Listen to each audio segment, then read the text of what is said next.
ustaz-ustaz yang berkah ya.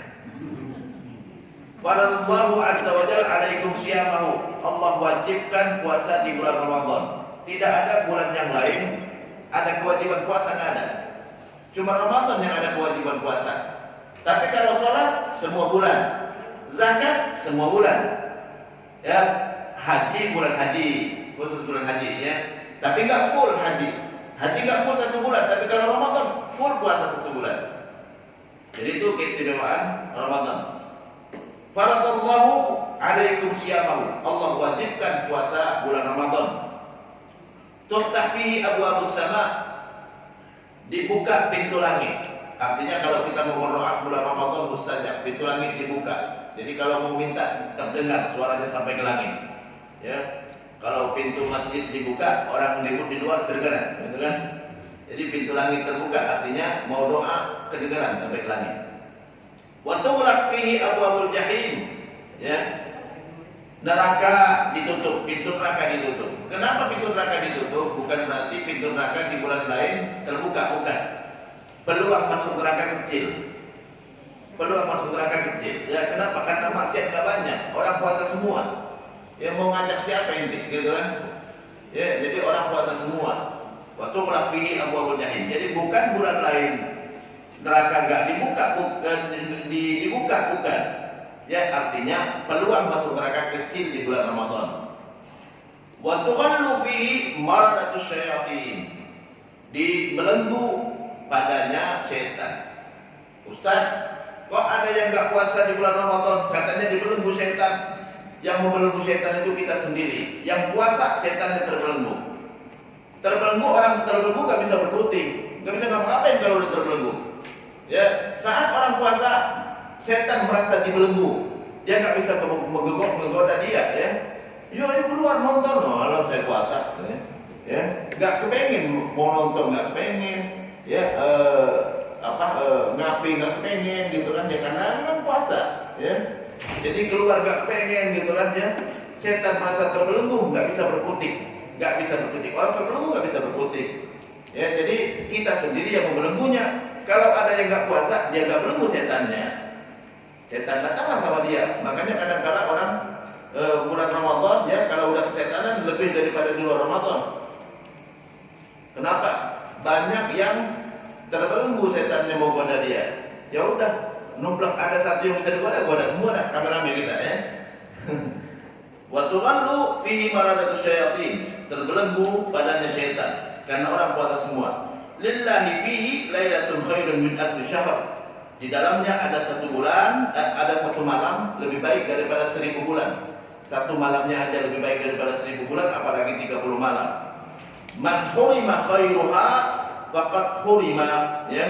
Siapa yang tidak sempat mendapatkan kebaikannya, maka dia diharamkan keutamaan Ramadan, ya. Jadi kita harus manfaatkan sebaik-baiknya kebaikan di bulan Ramadan. Ya, semua pahala kita ambil semua, ya. Jangan sampai lepas bulan Ramadan kita nggak dapat apa-apa, nggak dapat keutamaannya sedikit pun.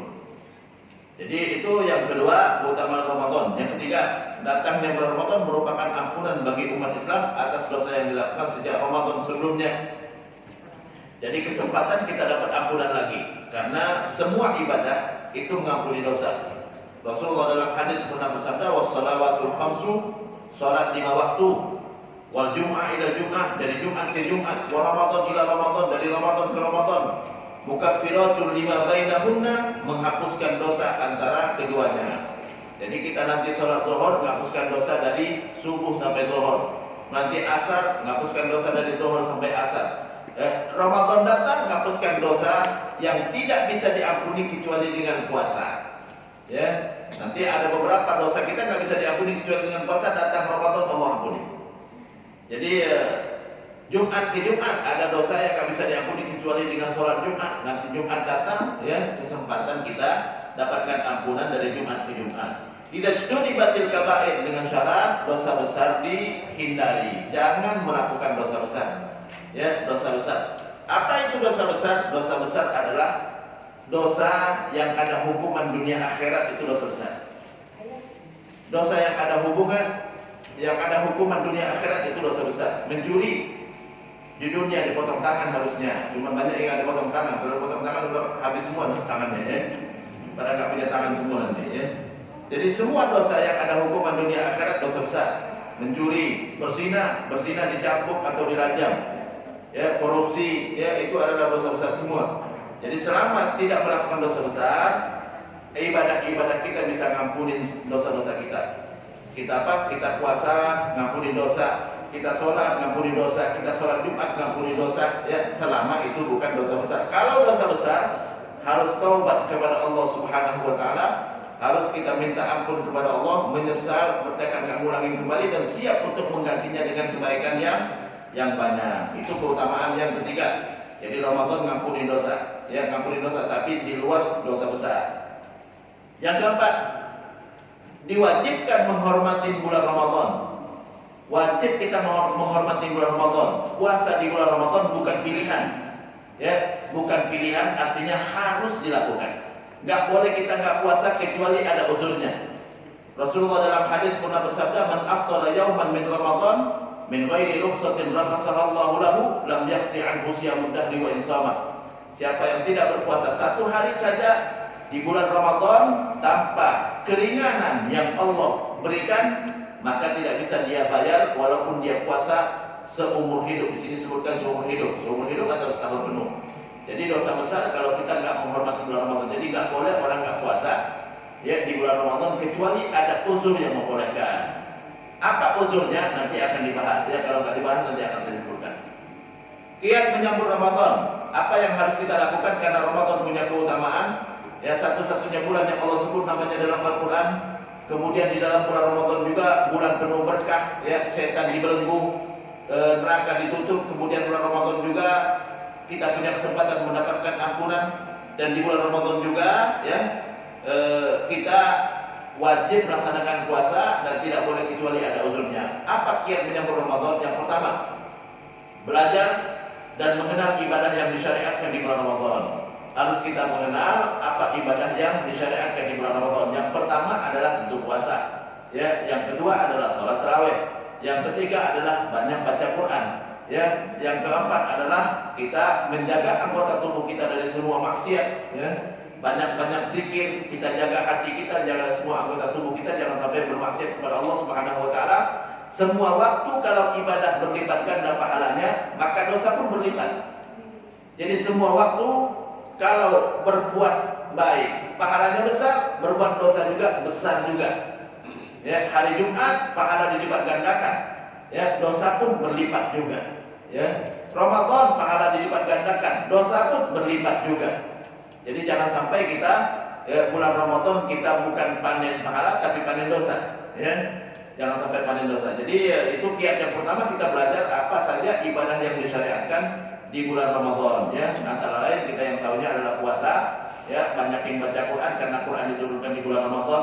Kemudian sholat tarawih jangan ditinggalkan, ya, banyak melakukan ibadah di malam hari, ya. Kemudian apa? Kita jaga anggota tubuh kita jangan sampai berbuat maksiat sedikit pun karena dosanya besar.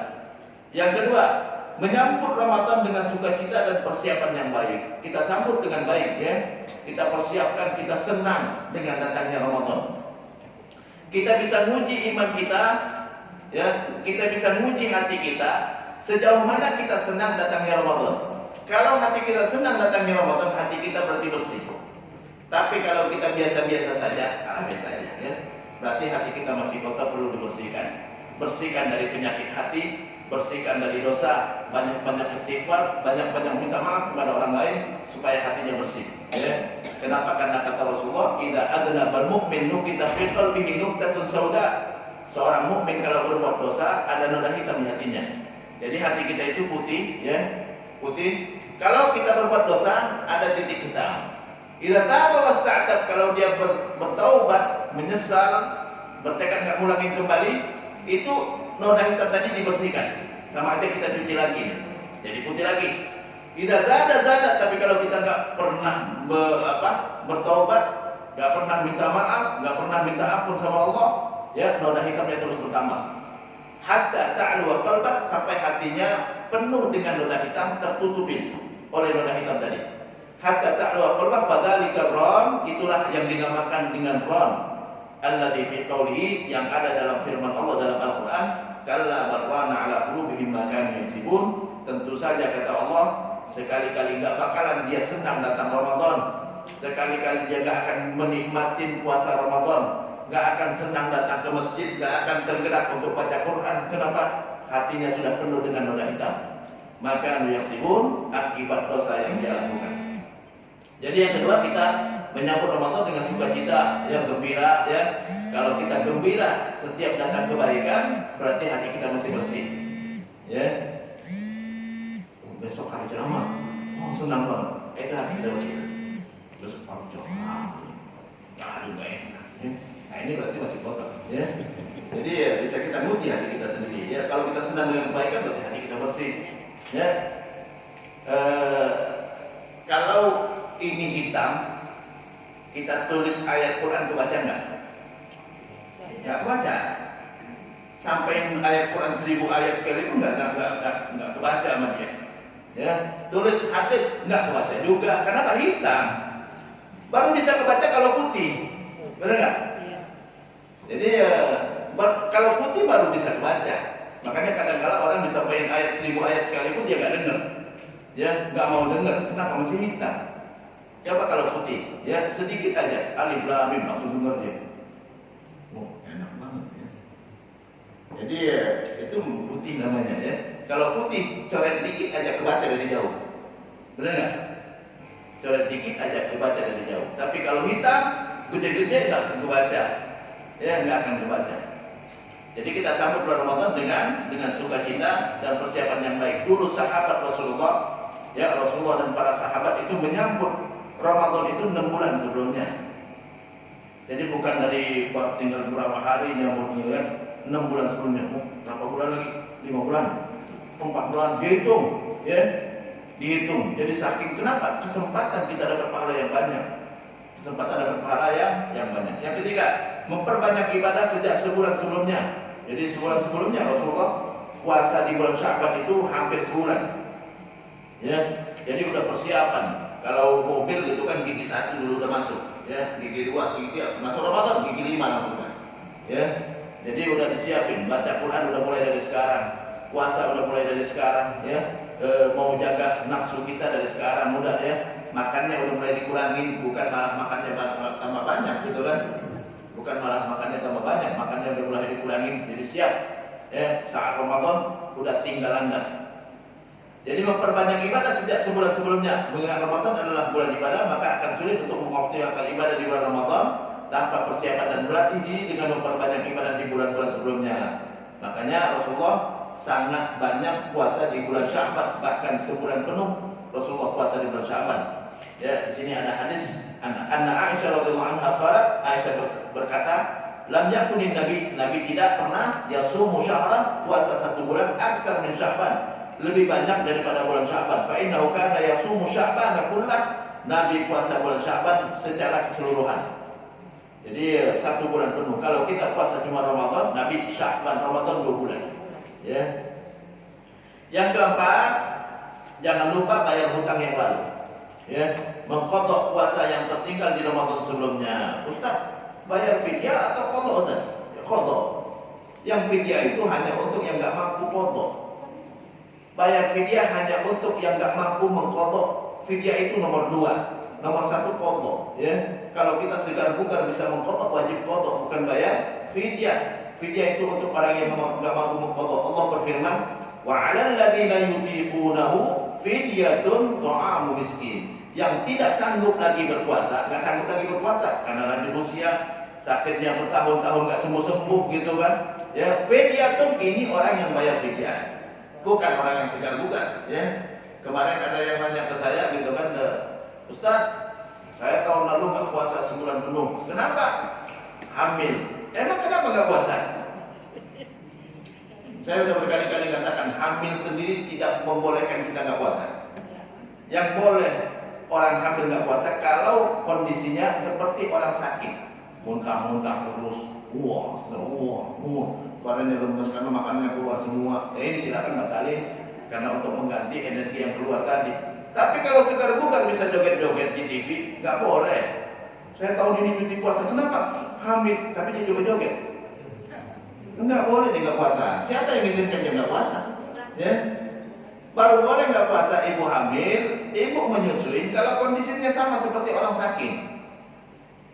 Allah tidak menyebut hamil dan menyusui salah satu sebab yang bolehkan nggak puasa, tapi sakit, ya, sakit yang bolehkan nggak puasa, ya. Kalau muntah-muntah terus, sebentar, ini boleh lah silakan, ya, karena mengganti energi yang udah keluar, ya, badannya lemes, khawatir janinnya jadi terganggu gara-gara dia kurang makan, gitu kan, makannya keluar semua, habis makan keluar lagi, enggak apa-apa, ya, supaya fisiknya bisa kembali lagi dan khawatir anaknya.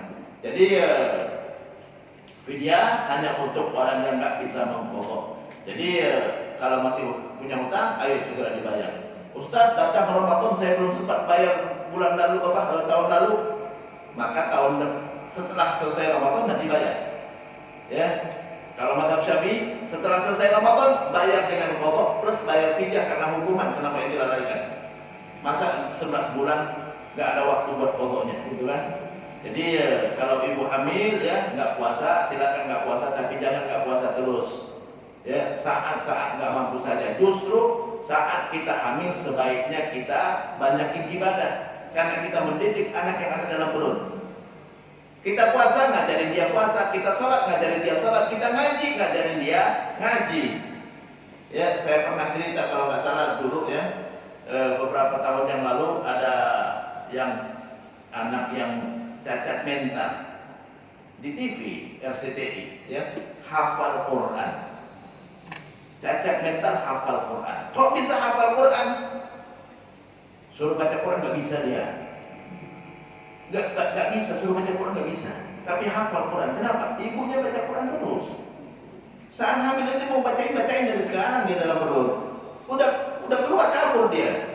Ya, sekarang dia nggak bisa kabur. Ayo bacain Quran. Ya, mau puasa, mau sholat gitu kan, jangan nggak puasa. Kalau memang nggak bisa, kondisinya fisiknya lemah, ya, muntah-muntah terus silakan nggak puasa. Jadi itu terkait dengan qadha, ya. Jadi qadha wajib bagi yang punya hutang, kecuali dia nggak sanggup lagi berpuasa baru bayar fidyah. Fikih puasa, definisi puasa secara bahasa artinya menahan diri. Puasa secara bahasa artinya menahan diri, halaman 10. Secara istilah, secara bahasa artinya menahan diri. Jadi menahan diri apapun orang mogok makan, namanya dalam bahasa Arab asya. Ya, orang mogok bicara bahasa Arabnya asya. Nahan diri, pokoknya nahan diri dari apapun bahasa Arabnya asya. Ya.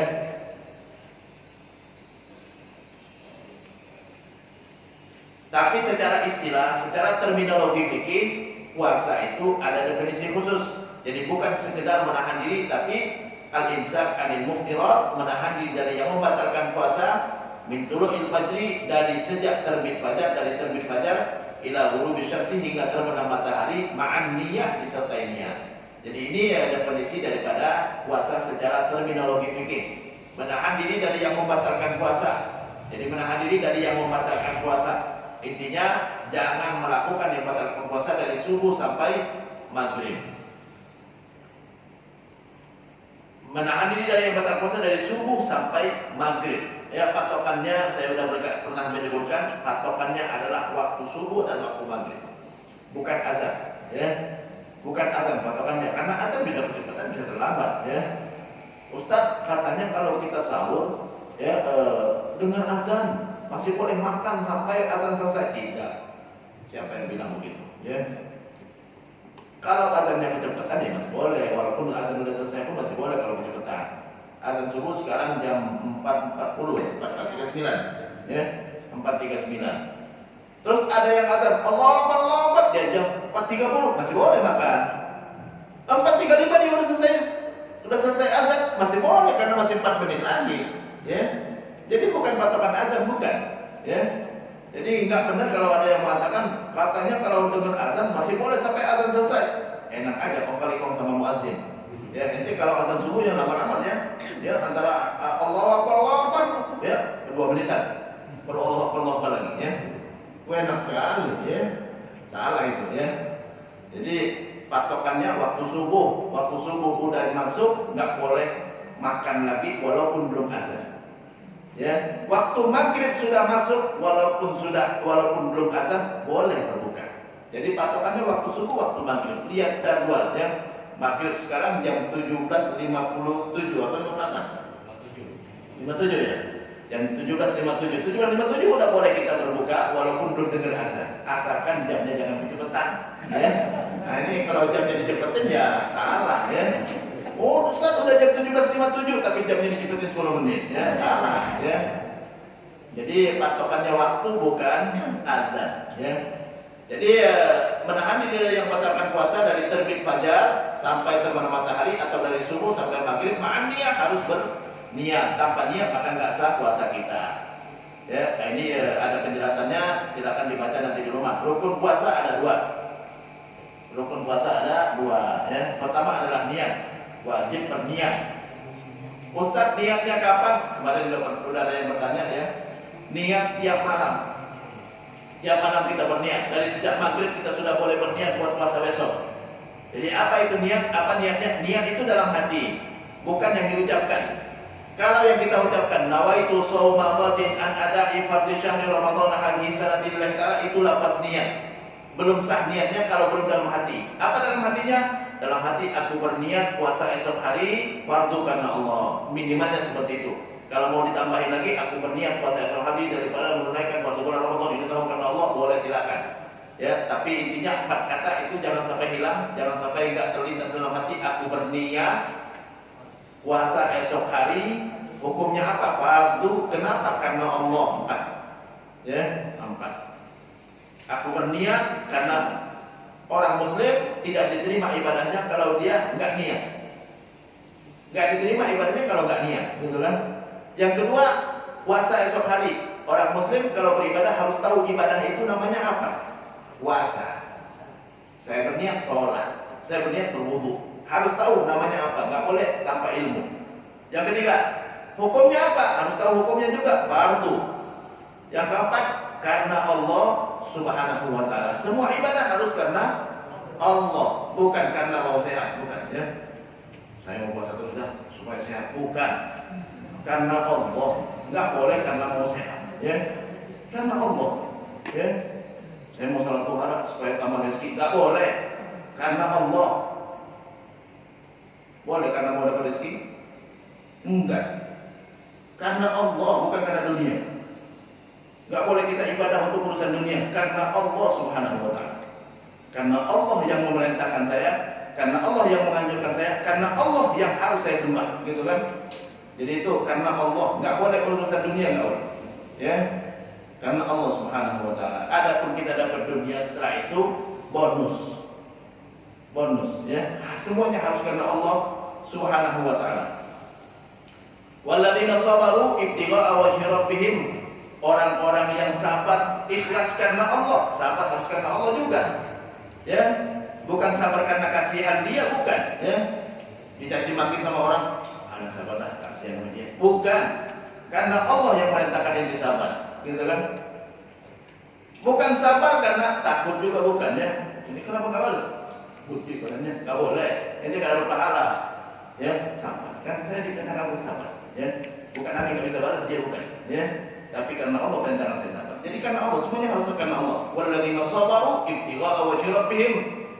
Dan mereka yang sabar, puasa juga sabar juga, ya. Ibtigha'a wajhi rabbihim, hanya mengharapkan ridha Allah Subhanahu wa ta'ala. Jadi harus ikhlas. Jadi niat harus niat. Kenapa? Niat itulah yang menentukan pahala atau tidak. Aku berniat puasa esok hari dalam hati, fardu karena Allah, ya. Karena Allah, bukan karena sehat, ya. Ane mau puasa Senin Kamis, ya kenapa? Karena puasa itu sehat, bukan. Ya, itu bonus yang menurut gue. Karena Allah, ya, karena Allah senang sama orang yang puasa, gitu kan? Apa niat itu dan apa tujuannya? Niat adalah maksud yang terlintas dalam hati, ya. Tujuannya adalah untuk membedakan antara kebiasaan dengan ibadah, antara ibadah dengan kebiasaan. Tujuan niat adalah membedakan antara ibadah dengan kebiasaan. Karena orang nggak makan, ada yang nggak makan bukan mau puasa. Ente kenapa nggak makan? Anda lagi nggak enak, bukan puasa berarti. Tapi kalau orang puasa harus niat, ya. Kenapa ente nggak makan? hanya niat puasa tadi. Jadi makanya harus niat, karena orang yang nggak makan karena nggak nafsu dengan orang yang nggak makan karena puasa sama caranya. Untuk kebedain ini karena puasa atau karena nggak nafsu makan, gitu kan? Jadi nggak boleh juga kita puasa karena nggak nafsu makan, bukan? Ya, saya mau niat puasa, ya, karena Allah Subhanahu Wa Taala, bukan karena nggak nafsu makan. Jadi niat bertujuan membedakan antara ibadah dengan kebiasaan, karena ibadah kita banyak yang sama. Kita nggak makan karena nggak nafsu, sama aja dengan kita nggak makan karena puasa. Untuk kebedainnya itulah perlu niat tadi. Yang kedua, dan antara ibadah satu sama lain, ya, antara ibadah satu sama lain. Ibadah yang sama banyak. Puasa Senin Kemis dengan puasa Ramadan sama caranya, nggak ada beda, ya, sama caranya. Ente mau puasa Ramadan atau mau puasa Senin Kemis harus dibedain. Makanya kita niat, aku berniat puasa esok hari daripada menunaikan fardu bulan Ramadan, ya. Sebagian ulama mengatakan tambahkan libur Ramadannya, karena kita puasa bukan Senin Kemis. Tapi sebagian lagi mengatakan Ramadan nggak perlu disebut, karena ibadah puasa di bulan Ramadan otomatis Ramadan, ya, walaupun itu niat Senin Kemis, gitu kan. Ya, kemudian puasa Senin Kemis tetap Ramadan jadinya, ya, karena di bulan Ramadan tidak ada puasa sunnah, ya, semuanya adalah puasa wajib, nggak ada puasa sunnah, ya. Jadi Ramadan cuma ada puasa wajib, nggak ada puasa sunnah. Jadi niat tujuannya dua, membedakan antara ibadah dengan kebiasaan dan antara ibadah satu sama lain, antara ibadah yang sama satu sama lain. Rukun niat ada 4, ya, tadi sudah saya sebutkan 4 kata. Pertama, menyatakan maksud atau mengucapkan aku berniat atau aku bermaksud, aku berniat. Yang kedua, menyebutkan ibadah yang akan dilakukan, berpuasa Ramadan, aku berniat puasa Ramadan. Yang ketiga, menyebutkan hukumnya, ya, fardu. Yang keempat, mengikhlaskan ibadah itu untuk Allah atau mengucapkan karena Allah Subhanahu Wa Taala. Itu rukun niat. 4 kata itu harus terlintas saat kita berniat. Wudu pun niatnya sama 4 ini, ya. Aku berniat berwudu fardu karena Allah, ya. Aku berniat tayammum fardu karena Allah. Aku berniat sholat zuhur fardu karena Allah, ya. Aku berniat bayar zakat mal fardu karena Allah. Semua harus niat. Tanpa niat maka kita nggak dapat pahala ibadah kita, karena antara ibadah dengan kebiasaan banyak kemiripan. Untuk membedakan ente melakukan ibadah atau bukan harus pakai niat. Kapan waktu berniat? Menurut mazhab Syafi'i diwajibkan berniat setiap malam dari bulan Ramadan sejak malam pertama. Niat tidak harus menunggu hingga mendekati waktu subuh, melainkan boleh berniat sejak masuk waktu malam, ya. Sejak masuk waktu malam, sejak maghrib kita boleh berniat, ya. Jadi kalau kita berbuka puasa, langsung niat dalam hati, aku berniat puasa esok hari, puasa Ramadan esok hari, fardu karena Allah, supaya nggak lupa, ya. Supaya nggak lupa, sudah boleh berniat saat sudah masuk malam, sudah boleh kita niat buat besok, karena malam dalam Islam sudah masuk hari besok. Jadi nanti maghrib itu udah masuk hari Ahad, ya, hari Ahad. Jadi itu terkait dengan apa? Kapan berniat? Jadi niat itu sejak malam hari, setiap malam wajib berniat. Ustaz katanya boleh niat 1 kali selama Ramadan di malam pertama saja. Aku berniat puasa Ramadan secara penuh waktu karena Allah. Itu menurut mazhab Maliki. Tapi Ustaz yang mana yang benar, Ustaz? Yang lebih hati-hati. Mazhab Syafi'i lebih hati-hati, setiap malam harus berniat. Kenapa mazhab Maliki membolehkan niat 1 kali saja di awal bulan? Karena dia menganggap puasa Ramadan 1 paket, sama dengan sholat zuhur 4 rakaat 1 paket. Kita cuma niat di awal saja. Tapi sudah saya sebutkan sebelumnya, sudah saya jawab, beda antara sholat dengan puasa. Kalau sholat dari rakaat pertama ke rakaat kedua, kita nggak keluar dulu dari sholat, langsung dari sujud langsung berdiri, gitu kan? Ya. Tapi kalau puasa dari hari pertama dengan kedua terpisah dengan berbuka. Kalau udah terpisah, masuk lagi, masuknya dengan niat, gitu kan? Kalau udah keluar, masuk lagi, gitu kan? Dan kalau sholat enggak, rakaat pertama kedua kita nggak keluar, kita langsung dari sujud langsung naik, gitu kan? Nggak keluar sujud, salam dulu baru naik lagi, enggak, ya? Kalau salam dulu ya niat lagi, ya, niat lagi. Jadi itu bedanya puasa dengan sholat. Jadi mazhab Maliki yang membolehkan sekali niat, itu dia kiaskan. Kiaskan itu apa? Disamakan hukumnya dengan sholat, karena kita sholat zuhur 4 rakaat, niatnya cuma sekali di awal saja, tidak di rakaat kedua, tidak rakaat ketiga.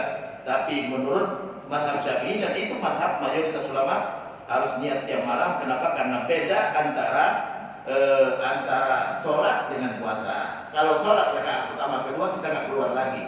Tapi kalau puasa dari hari pertama dan kedua kita keluar dulu, keluar dengan berbuka dulu. Maka kita masuk lagi dengan niat baru. Ya. Jadi ini udah saya sebutkan ya. Namun mazhab Maliki bolehkan berniat satu kali saja, yaitu pada malam pertama Ramadan. Seraya mengucapkan dalam niatnya, aku berniat puasa Ramadan secara penuh fardu karena Allah. Ya. Boleh nggak dua-dua kita pakai? Boleh. Ya, boleh dua-dua kita pakai. Jadi malam pertama kita niat puasa sebulan penuh, kemudian niat lagi untuk puasa besok. Jadi kalau malam ini sudah diumumkan besok Ramadan, malam ini langsung niat aku berniat puasa Ramadan penuh fardu karena Allah. Niat lagi yang kedua, aku berniat puasa Ramadan esok hari fardu karena Allah. Malam berikutnya ulangi lagi niat esok hari terus ya, setiap malam. Kalau lupa maka udah terkatrol sama niat yang pertama ya, karena kita mau puasa sebulan penuh ya. Tapi tiap malam tetap kita niat, jangan sampai dilupakan. Kalau terlupa ini baru boleh ya. Niat puasa sunnah, kalau puasa sunnah boleh kita niat sejak waktu duha ya. Jadi beda puasa sunnah dengan puasa wajib. Kalau puasa wajib harus sebelum subuh kita udah niat. Tapi kalau puasa sunnah boleh setelah subuh ya, boleh setelah subuh. Asalkan dengan syarat kita belum melakukan yang batalkan puasa sejak subuh. Jadi kita bangun, sholat subuh, pulang ke rumah, ya, udah aneh mau niat dah, mau puasa dah, boleh, ya. Nah, jadi asalkan dari subuh kita belum melakukan yang batalkan puasa, belum makan, belum minum, belum berhubungan. Menahan diri dari yang batalkan puasa sejak terbit fajar hingga terbenam matahari berdasarkan firman Allah, ya. Uhilla lakum lailatus siyami rafathu ila nisaikum. Ini rukun yang kedua ya. Menahan diri dari yang batalkan puasa sejak terbit fajar hingga terbenam matahari. Ini adalah rukun yang kedua ya. Rukun yang kedua. Keutamaan ibadah puasa, banyak sekali dalil tentang keutamaan ibadah puasa. Yang pertama, ibadah puasa adalah ibadah yang paling ikhlas. Tidak ada ibadah yang lebih ikhlas daripada ibadah puasa. Ya. Kenapa? Karena cuma Allah yang tahu. Ya, di sini mungkin ada yang puasa. Ada yang tahu nggak? Siapa yang puasa di sini? Nggak ada yang tahu. Kecuali antara dia dengan Allah. Atau dia ngomong baru tahu. Ya. Ane puasa oi, ane puasa oi, baru tahu. Ya. Jadi, tapi kalau sholat ketahuan, ya. Kalau sholat ketahuan, dia udah sholat tadi di sebelah ane, sholat pertama, gitu kelihatan. Ya, zakat ketahuan, paling tidak yang beri zakatnya tahu. Ya. Udah bayar zakat dia, udah. Ame-ame tadi, udah tahu ya. Haji ketahuan, dilepas di bandara, pas tawaf itu, itu haji juga ya. Tawaf bareng-bareng itu kan kelihatan. Puasa nggak ada yang tahu. Puasa nggak ada yang tahu. Latihan ikhlas ibadah ini puasa. Jadi cuma Allah yang tahu, kecuali dia ngomong, ya. Kecuali dia ngomong di grup gitu kan. Ayo sahur, saya lagi sahur nih gitu kan. Nggak tahu orangnya. Tapi ya nggak usah lah kayak gitu ya. Tapi juga boleh seruton juga. Ya, kenapa? Karena kalau kita bilang-bilang begitu khawatir niat kita berubah. Ya, niat kita berubah kepengen dipuji orang. Kepengen dipuji orang, riak nggak ada pahalanya. Percuma aja kita nggak makan nggak minum. Jadi puasa cuma antara kita dengan Allah saja. Jadi itu ibadah puasa adalah ibadah yang paling ikhlas, latihan ikhlas. Latihan ikhlas, nggak usah ngomong-ngomong. Ya, kita puasa biarkan hanya Allah yang tahu. Ya. Ustaz, kata siapa nggak tahu orang puasa? Lu dia sahur sama saya, ketahuan lah dia puasa sahurnya sama saya. Sahur belum tentu menunjukkan dia puasa. Dia bisa sahur, tapi habis itu masuk kamar mandi minum air segentong. Nggak tahu kita sama sekali. Dia bawa, kok bawa air? Dia mau wudu, ya. Kok bawa airnya aqua gitu kan dia? Enggak mau wudu pakai air aqua lebih enak. Ya. Nggak ada yang tahu sama sekali. Puasa cuma antara dia dengan Allah yang tahu. Ya, kecuali dia ngomong. Jadi itu latihan ikhlas ibadah puasa. Dan semakin ikhlas ibadah semakin besar pahalanya. Jadi kalau orang sudah biasa puasa, insya Allah ibadah yang lain lebih gampang. Loh, dia nggak ada yang ngawasin, dia puasa gitu kan? Ya, berlapar-lapar dari subuh sampai maghrib gitu kan? Sanggup dia lakukan. Ya, padahal di rumah dia ada air putih, di rumah dia ada rendang, di rumah dia ada ini, bisa dia makan tanpa orang tahu sama sekali. Ya, tapi dia lakukan itu. Jadi itu keutamaan ibadah puasa, ibadah yang paling ikhlas. Ibadah puasa akan memberi syafaat atau pertolongan bagi yang melaksanakannya. kita hidup ini mengalami 4 fase. Pertama fase di dalam rahim, yang kedua fase di dunia. Dalam rahim cuma 9 bulan, di dunia ya paling banter 70 tahun. Kalau usianya panjang, ya.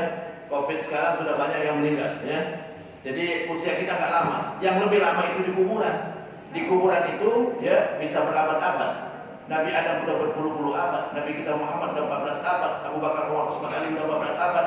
Kita butuh teman di dalam kuburnya. Puasa yang akan menemani, dia datang langsung. Saya puasa, ya. Ya. Dikasih makan, dikasih apa kita gitu kan ya. Kuburan yang langsung dituasin, ya. Ini ya, dia akan memberikan syafaat. Nanti di hari kiamat nanti saat ditimbang, nggak usah ditimbang, aneh puasanya. Ikhlas karena Allah, gitu kan. Jadi dia ngasih syafaat, ya. Mau lewatin Shiratal Mustaqim dibantuin sama puasanya. Ya, kalau selalu puasa, tapi selalu puasa di sini bukan puasa wajib. Puasa wajib semua orang puasa, puasa sunnah. Ya, kalau mau puasa sunnah, mau punya teman banyak, puasa sunnah yang banyak. Jadi itu ibadah puasa akan memberikan syafaat pertolongan bagi orang yang selalu melaksanakannya, yang mana kita saat nanti di hari kiamat butuh pertolongan tersebut. Yang ketiga, Allah menyediakan pintu khusus di surga bagi yang selalu melaksanakan ibadah puasa. Ini juga puasa sunnah. Ya, Nabi dalam hadis mengatakan, inna fil jannati baban. Di surga nanti ada satu pintu yuqalu lahu rayyan, namanya pintu ar-rayyan. Apa arti ar-rayyan? Arti ar-rayyan itu adalah ya tempat yang gak akan kita haus dan lapar di situ. Jadi rayyan. Jadi karena apa? Karena dia di dunia sudah berlapar-lapar dan berhaus-haus, di akhirat dia gak akan lapar, gak akan haus lagi.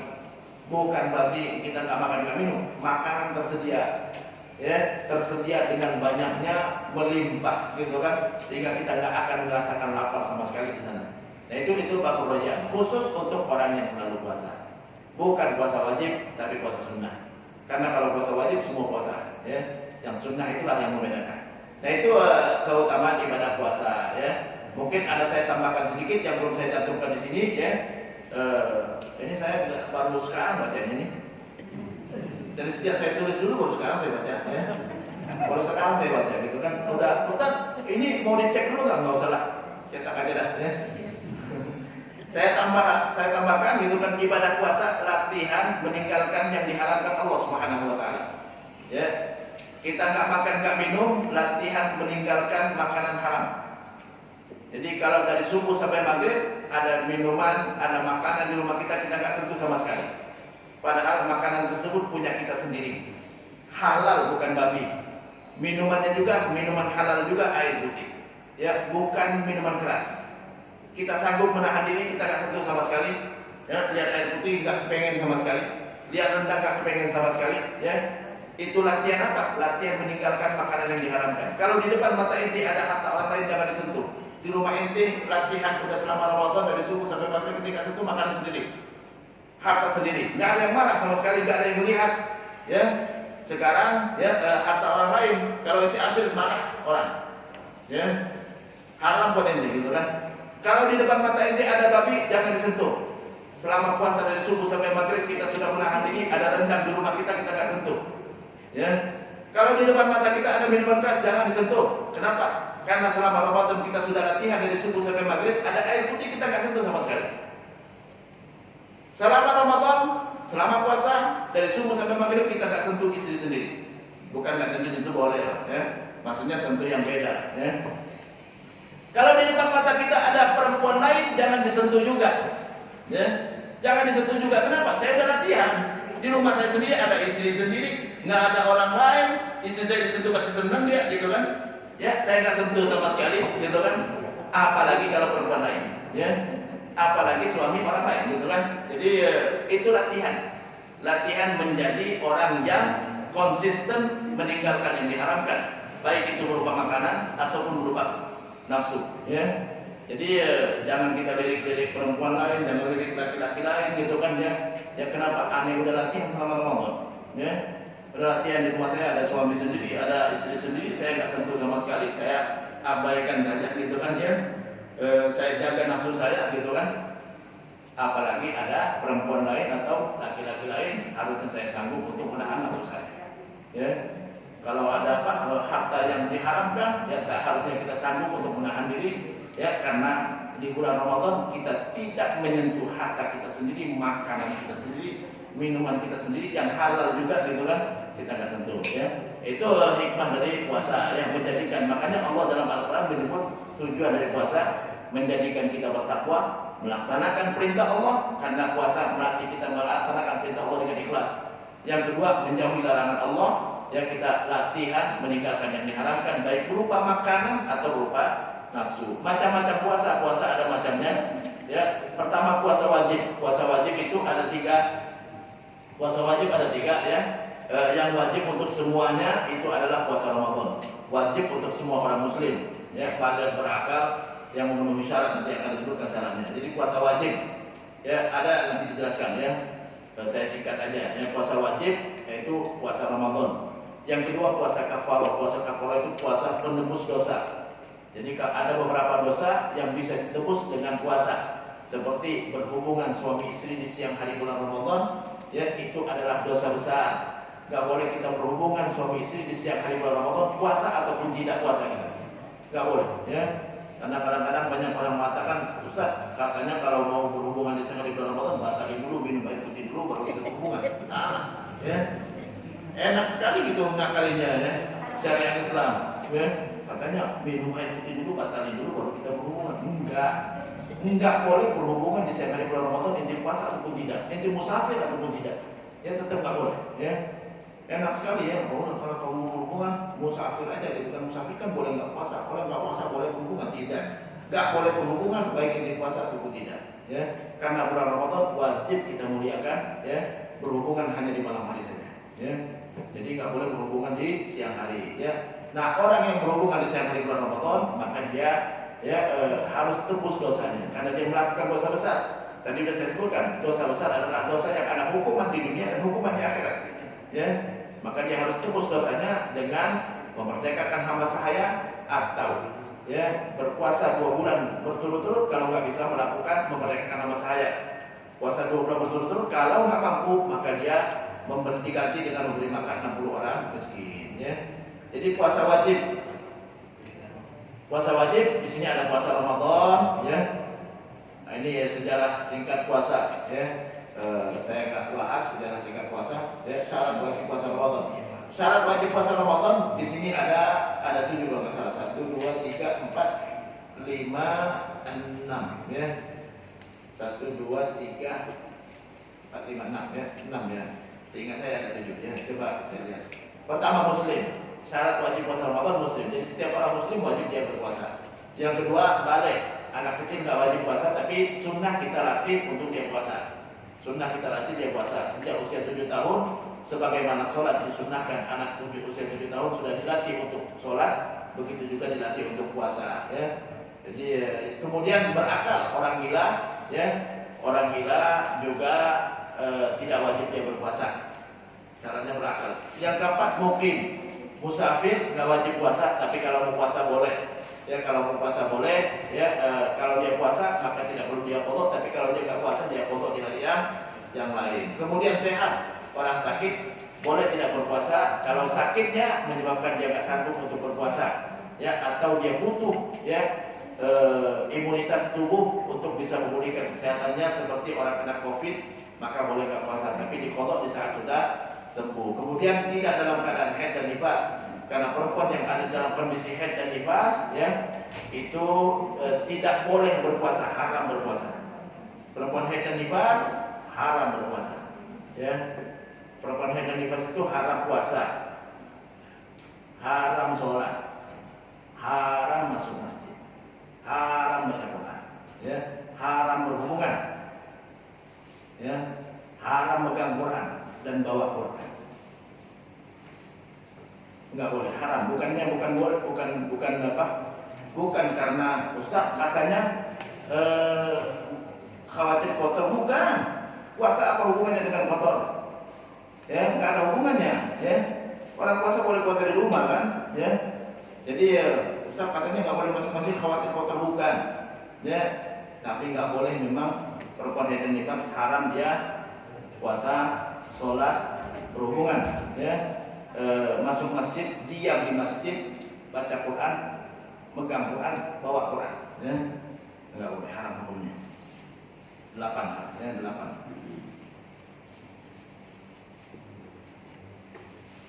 Banyak yang Ustaz katanya khawatir kotor, bukan khawatir kotor, bukan, karena dalam keadaan head, gitu kan. Ustaz katanya baca Quran boleh katanya, siapa yang bilang? Pentingan sholat atau pentingan baca Quran? Pentingan sholat rukun Islam. Ya, sholat saja haram hukumnya. Ya, jadi nggak usah, ente istirahat, ya. Istirahat. Insya Allah pahalanya dapat, walaupun tidak puasa, walaupun tidak sholat, ya. Selama saat kita sedang tidak haid dan nifas, kita rajin juga. Kita rajin ngaji, saat haid istirahat, puasa dapat pahalanya, karena itu sudah biasa ngaji. Ane tahu kata Allah, ente biasa ngaji, ya setiap pagi ngaji, ya. Setiap habis sholat ngaji, gitu kan, ngaji 1 hari 1 juz, ya. Ane tahu kata Allah, sekarang istirahat, ya. Udah nggak usah ngaji, nggak boleh ngaji, nggak boleh baca Quran, nggak boleh megang Quran. Baca Quran tanpa megang sama saja haram juga. Ya, itu itu pendapat mayoritas ulama, ya. Baru orang sekarang aja yang mengatakan, Ustaz katanya boleh, Ustaz, ya. Terserah aja, ya. Terserah, ya. Kata Nabi, la yamna'uni syai'un minal Quran siwal janabah. Tidak ada yang menghalangi aku baca Quran kecuali sedang hadas besar. Kalau hadas besar, Nabi tidak baca Quran, ya. Menghormati, karena Quran itu kalamullah, ucapan Allah. Jangan kita baca saat kita sedang tidak bersih, ya. Sedang tidak bersih, hadas besar maksudnya. Kalau hadas kecil masih boleh baca, tapi nggak boleh megang. Kalau hadas kecil itu artinya kita belum berwudu, boleh baca Quran, tapi nggak boleh megang. Tapi kalau kita hadas besar, nggak boleh baca, nggak boleh megang. Kalau hadas kecil, kita boleh baca Bismillahirrahmanirrahim, alhamdulillahirabbil alamin, kita belum wudu, boleh baca Quran. Ar-Rahmanir-Rahim, maliki yaumiddin, iyyaka na'budu, boleh baca Quran. Megang Quran enggak boleh. Hadas kecil saat kita belum berwudu. Tapi kalau hadas besar, enggak boleh pegang, enggak boleh baca. Walaupun dengan hafalan sekalipun enggak boleh, ya. Tapi Ustaz katanya orang yang hafal Quran, ya boleh murojaah, boleh. Kalau memang, ya, dia kalau enggak murojaah bisa hilang hafalannya, ya. Oke, kita lanjutkan. Saya lanjutkan. Jadi itu 7 syarat, 6 syarat. Di sini disebut 6, ya. Disebutkan 6, ya, 6 syarat orang yang tidak kewajiban puasa. Uzur yang membolehkan tidak berpuasa, pertama musafir. Uzur yang membolehkan tidak berpuasa pertama adalah musafir. Musafir syaratnya adalah yang pertama perjalanan jauh 80 km. Yang kedua bukan maksiat. Yang ketiga adalah sudah dalam perjalanan. Kalau belum dalam perjalanan, belum boleh dia nggak puasa. Misalnya saya besok niat mau ke Surabaya, misalnya kita udah Ramadan nih, besok mau ke Surabaya. Jam berapa ke Surabayanya? Berangkat jam 9 pagi dari rumah. Berarti saya tetap harus niat puasa seperti biasa. Karena saya di rumah dari subuh sampai jam 9 saya masih di rumah. Baru boleh kita nggak puasa setelah di luar kota, gitu kan? Jadi tetap saya sahur seperti biasa, niat puasa seperti biasa. Sampai jam 9 saya berangkat di bandara, silakan mau batalin kalau mau batalin. Jadi itu musafir. Jadi nggak boleh dari rumah, oh besok saya mau Surabaya, kalau gitu saya mau ini mau sahur dah, ya maksudnya nggak boleh, dosa besar kalau kita sengaja nggak puasa padahal kita belum punya sebab yang membolehkan kita nggak puasa. Yang kedua sakit, orang sakit boleh nggak puasa, tapi sakit yang memang menyebabkan dia nggak sanggup berpuasa, sakit yang menyebabkan fisiknya lemah, ya bukan sakit seperti luka, karena luka nggak ada hubungan dengan puasa. Ya karena fisiknya masih kuat, dia masih bisa makan banyak gitu kan. Tapi kalau orang sakit nggak nafsu makan, ya fisiknya lemah, ini baru dia boleh nggak puasa. Ya orang yang sakit ada 2 macam. Sakit yang ada harapan sembuh, maka dia qadha saat dia sudah sembuh. Yang kedua, sakit yang tidak ada harapan sembuh, maka cukup bayar fidyah. Hukumnya sama dengan orang lanjut usia. Yang ketiga, uzur yang bolehkan tidak puasa adalah wanita hamil dan menyusui. boleh nggak puasa. Wanita yang hamil jika ia khawatir atas keselamatan janinnya atau merasa tidak mampu berpuasa, maka diberikan keringanan baginya untuk tidak berpuasa. Ya, dengan syarat merasa tidak mampu berpuasa. Ya, kalau mampu berpuasa wajib puasa. Ya, dosa kalau dia nggak sengaja nggak puasa. Namun diwajibkan baginya mengkodok puasanya di waktu yang lain, dikiaskan, dianalogikan dengan orang yang sakit. Demikian juga wanita hamil. Namun sebagian ulama mewajibkan baginya kodok dan bayar fidyah sekaligus dengan alasan bahwa ketidakmampuannya tidak hanya disebabkan fisiknya lemah, melainkan juga disebabkan oleh kekhawatiran atas kesehatan janinnya. Jadi ada dua pendapat. Pendapat yang pertama kodok, pendapat yang kedua kodok dan bayar fidyah. Ya, saya lebih cenderung mengatakan kodok saja, nggak perlu bayar fidyah. Yang keempat, jongkok atau lanjut usia, ya, maka boleh tidak berpuasa. Jongkok atau lanjut usia merupakan salah satu sebab yang membolehkan untuk tidak berpuasa, dengan syarat ia tidak mampu melakukan puasa disebabkan fisiknya terlalu lemah atau ada penyakit yang menghalanginya melakukan puasa. Ada sebagian orang yang lanjut usia, ya, udah lemah sekali, ya, ke kamar mandi juga digendong gitu kan. Ya, makan juga disuapin, kadang-kadang buang air pun dicebokin gitu kan. Orang seperti ini boleh nggak puasa. Ya, cukup bayar fidyah karena nggak mungkin kita wajibkan dia kodok. Tapi kalau lanjut usia masih sanggup puasa, maka wajib puasa. Nggak boleh dia nggak puasa kalau tanpa ada sebabnya. Yang kelima, kehausan dan kelaparan yang melampaui batas. Seorang yang berpuasa di tengah puasanya ia merasa kelaparan atau kehausan yang sangat, maka dibolehkan ia membatalkan puasanya dan diwajibkan atasnya kodok. Ya, kehausan yang sangat. Kehausan yang sangat ini bukan artinya orang puasa pasti haus. Ya, kehausan yang sangat ini melampaui batas. Ya, artinya dia kehausan, kelaparan, ya fisiknya sampai lemah, dikhawatirkan sakit. Kalau nggak dikhawatirkan sakit, enggak ya. Ya, saya haus sekarang ya, makanya saya minum ya.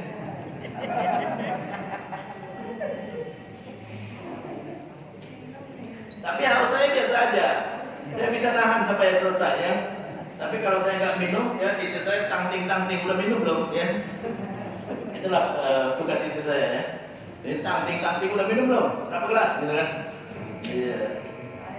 Alhamdulillah. Nah, kalau lihat dia istri saya, udah minum belum? Pastinya. Udah berapa gelas?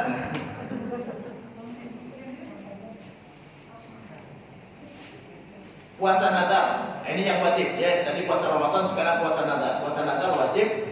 Nadar itu adalah kita berjanji kepada Allah untuk melakukan sesuatu atau melakukan perkara yang baik.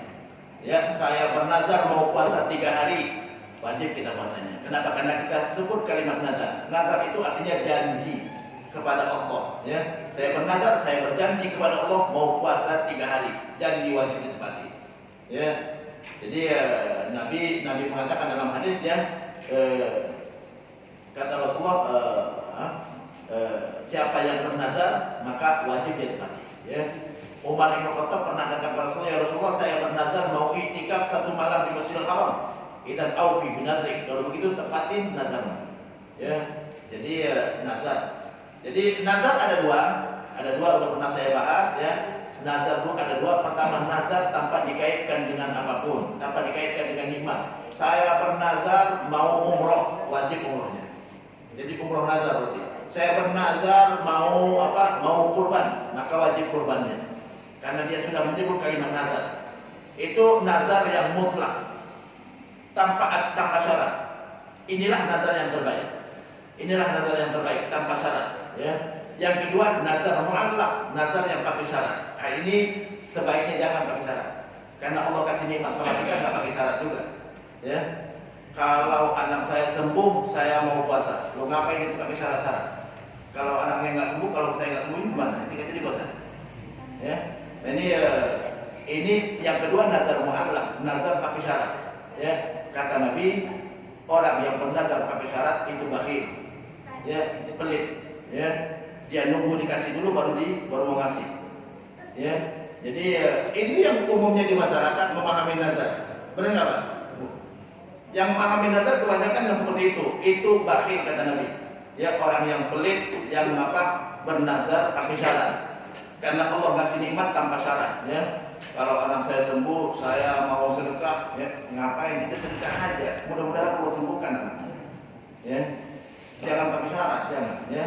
Allah kasih nikmat nggak pakai syarat. Kita sehat sekarang nggak pakai syarat Allah ya. Nggak pakai syarat ya. Coba kalau mau bayar masuk rumah sakit, berapa? Allah nggak pakai syarat sama sekali. Anda kasih nikmat ya, ente nggak kena COVID ya. Banyak orang kena COVID terbaring di rumah sakit ya, ada yang sampai meninggal gitu kan. Alhamdulillah kita sehat gitu kan. Allah nggak pakai syarat apa-apa. Jadi itu nazar. Nazar ada dua, nazar mutlak ya. Di sini sebut nazar ghairu mu'allaq ya, sama nazar mutlak. Nazar mutlak tanpa syarat ya. Yang kedua nazar mu'allaq yaitu pakai syarat.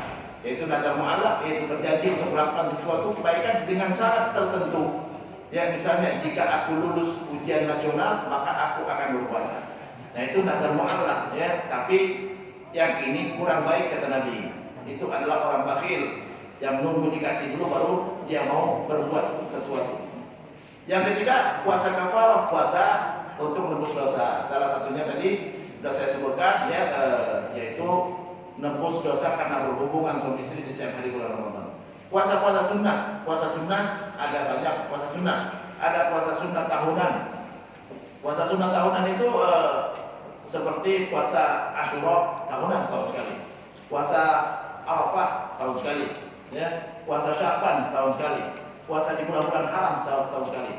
Ada puasa sunnah bulanan, yaitu ayyamul bid 3 hari di pertengahan bulan. Arti ayyamul bid itu ayyam hari, bid itu terang, hari terang purnama. Ya, boleh tanggal 13, 14, 15, boleh 14, 15 dan 16. Ya, dan ada yang pekanan Senin Kamis. Jadi itu puasa-puasa sunnah. Ya, kita banyakin puasa sunnah, maka itulah yang berhak mendapatkan keutamaan orang yang puasa yang saya sebutkan tadi. Ada puasa yang haram ya, yang ulama sepakat 2 hari. Pas hari raya Idul Fitri haram puasa, pas hari raya Idul Adha haram puasa. Ada lagi yang ulama sebagai ulama mengharamkan juga, yaitu 3 hari setelah Idul Adha. Jadi Idul Adha itu 4 hari kita nggak boleh puasa. Ya, saya lebih cenderung mengatakan nggak usah puasa di hari tasyrik 3 hari setelah Idul Adha. Puasa yang dimakruhkan. Puasa yang makruh itu yaitu hari Jumat. Hari Jumat makruh kita puasa karena itu hari raya. Kecuali kalau kita barengin 1 hari sebelumnya atau 1 hari setelahnya. Ya, makruh itu artinya sebaiknya jangan puasa. Ya, karena hari Jumat itu hari raya umat Islam. Ya. Jadi kalau mau puasa hari Jumat, Senin, Kamis, Jumat atau Jumat Sabtu atau Kamis Jumat Sabtu, gitu kan? Itu baru baik ya. Kemudian yang disunahkan, banyak yang disunahkan di sini ada sahur ya. Sahur sunnah diakhirkan ya, diakhirkan. Tapi usahakan 10 menit sebelum subuh udah berhenti. Itulah waktu imsak. Itulah waktu imsak. Ada yang bilang ya, banyak yang postingan di YouTube ya, katanya imsak itu nggak ada. Itu pendapat Imam Syafi'i. Dalilnya adalah hadis di mana Anas bin Malik ditanya oleh murid-muridnya, "Ya Anas, berapa lama Rasulullah berhenti dari sahur sebelum subuh?" Katanya qadra 50 ayat, sekitar 50 ayat. Artinya bisa baca Quran 50 ayat baru azan subuh. Artinya apa? Supaya kita berhenti lebih awal itu lebih baik. Tapi jangan terlalu awal juga ya. Menjelang subuh tapi dijarakin. Supaya apa? Supaya kita nggak kebablasan. Karena kalau kebablasan, subuh udah masuk, kita lagi makan, ya. Kan subuh kan jam 4.39 tadi. 37, ya, 37. Kita makan nggak tahu 4.38, batal puasanya. Udah lewat 1 menit. Jadi makanya sebaiknya berhenti lebih awal 10 menit sebelumnya. Itulah waktu imsak. Jadi itu adalah kehati-hatian. Bukan nggak ada dalilnya, ada dalilnya hadis Anas tadi ya. Jadi kalau ada yang mengatakan nggak ada dalilnya, salah yang mengatakan nggak ada dalil. Bukan wajib berhenti, bukan, sebaiknya sudah berhenti supaya nggak kebablasan. Bukan wajib, bukan. Ada yang memahaminya wajib. Siapa yang mewajibkan imsak? Imsak itu artinya menahan diri dari makan dan minum. Bukan wajib, bukan. Sunnah kita sudah nggak makan nggak minum saat datang waktu imsak supaya nggak kebablasan. Ya, bukan tanpa dalil, ada dalilnya yaitu hadis Anas yang saya sampaikan tadi. Yaitu yang disunahkan. Kemudian menyegerakan berbuka. Kita sunnah segera berbuka. Kalau udah masuk waktu maghrib segera berbuka, walaupun dengan segelas air. Yang ketiga berdoa ketika akan berbuka. Sunnah berdoa. Ya, berdoa saat berbuka. Ya, mau doa apa saja. dhahaba dhama'u wa qtallatil uruq wa thabatal ajru insyaallah, atau Allahumma laka sumtu wa ala rizqika aftartu. Itu semuanya adalah doa, ada di dalam hadis. Ada di dalam hadis yang mengatakan enggak ada hadisnya, baca di Sunan Abi Daud. Semua hadis ya, dhahaba dhama'u sama Allahumma laka sumtu ada di Sunan Abi Daud di bab yang sama. Bab ma yuqalu indal iftar, bab bacaan saat berbuka. Ada 2 hadis berurut itu ya. Jadi cuma ada di situ adanya. Ya, mau dicari di kitab apa lagi? Jadi kadang-kadang ada yang terlalu lancang mengatakan Allahumma laka sumtu, enggak ada hadisnya. Ya, ada hadisnya di kitab yang sama, di bab yang sama ya. Kemudian yang keempat, menahan anggota tubuh untuk tidak melakukan hal-hal yang bisa mengurangi pahala puasa. Ya, semua maksiat menghilangkan pahala puasa atau mengurangi pahala puasa. Kita jangan lihat yang membangkitkan nafsu ya. Nabi dalam hadis pernah bersabda, khamsun yuftin nasra'im, ada 5 perkara yang bisa menghilangkan pahala puasa. Al-kadzib, berbohong. Ya, jangan bohong saat kita puasa ya. Bukan berarti setelah berbuka boleh, bukan ya. Jadi bukan pas puasanya, Ramadan secara keseluruhan ya. Jangan kita melakukan, jangan berbohong ya. Al-kadzib wal ghibah, ngomongin kejelekan orang enggak boleh. Benar ataupun salah tetap enggak boleh. Al-ghibah wan namimah, ngadu domba orang enggak boleh. Ya, ngomongin tentang A kepada B sehingga B jadi marah gitu kan enggak boleh. Ya. An-namimah wal yaminul kadzibah, sumpah bohong. Ya, hukumnya menghilangkan puasa, haram hukumnya ya. Kemudian an-nadharu bisyahwah, melihat dengan nafsu. Terus disunahkan juga memberi ta'jil untuk orang yang berpuasa. Di sini yang 5, berusaha untuk mandi janabah, mandi wajib. Jadi mandi wajib ya setelah haid atau nifas sebelum subuh. Sunnah, bukan wajib.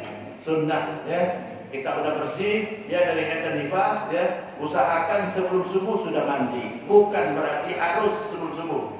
Ya boleh setelah subuh boleh. Ya, tapi sebelum subuh harusnya sebaiknya sudah mandi. Setelah azan subuh boleh mandinya. Ya, tahu-tahu udah bersih, mandi dulu enggak, sahur aja dulu.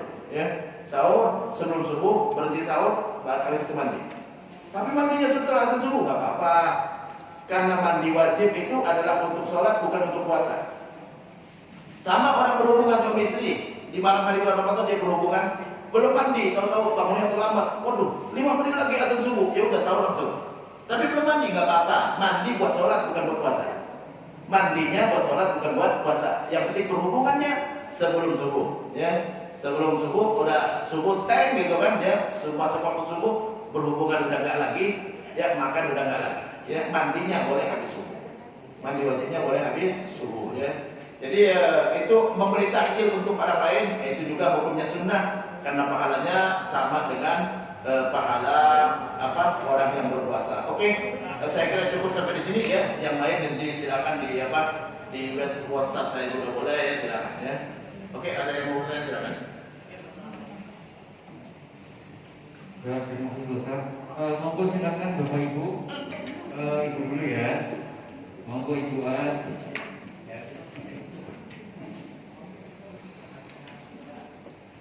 Ya, silakan Ibu. Monggo. Oh. Assalamualaikum Ustaz. Assalamualaikum Ustaz. Waalaikumsalam. Mau tanya, kalau untuk kalau kita baca Al-Quran itu memang harus kalau untuk harus Ustaz. Tapi kalau menutup aurat apa itu termasuk? Boleh nggak? Oke, terima kasih ya. Jadi pertanyaannya adalah Nggak, maksud saya kalau baca Al-Quran itu apakah kita memang harus berwudu. berwudu ya? Atau boleh nggak dengan tayamum? Oke, begini. Baca Quran, megang Quran nggak? Pegang. Kalau megang harus wudu. Kecuali Qurannya pakai terjemahan. Kalau Quran pakai terjemahan boleh tanpa wudu ya. Tapi kalau Quran murni tanpa terjemahan maka harus ada wudu. Harus ada wudu. Ya, wudu harus. Adapun nutup aurat ya tidak harus nutup aurat, tapi itu bab kesopanan aja. Sopan aja. Jadi nggak harus nutup aurat. Nutup aurat itu wajib nutup aurat itu di 2 hal. Sholat, ketemu orang. Ya, kalau sudah jadi kamar ya silakan mau telanjang juga apa. Ya. Dia sholat sama ketemu orang. Ya. Dia selebihnya nggak masalah, nggak harus nutup aurat. Ya.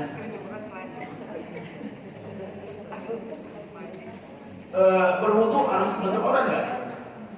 Tidak. Boleh berwudu sambil telanjang, boleh. Ya. Tidak. Asalkan berwudunya di kamar mandi nggak ada orang. Yang wajib menutup aurat itu sholat sama ketemu orang. Itu aja. Ya. Kalau sholat wajib menutup aurat.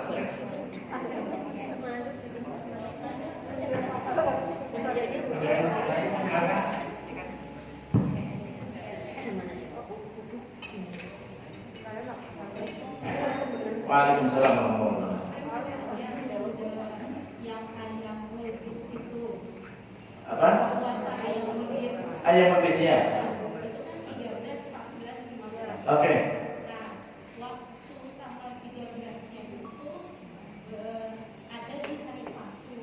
Oke.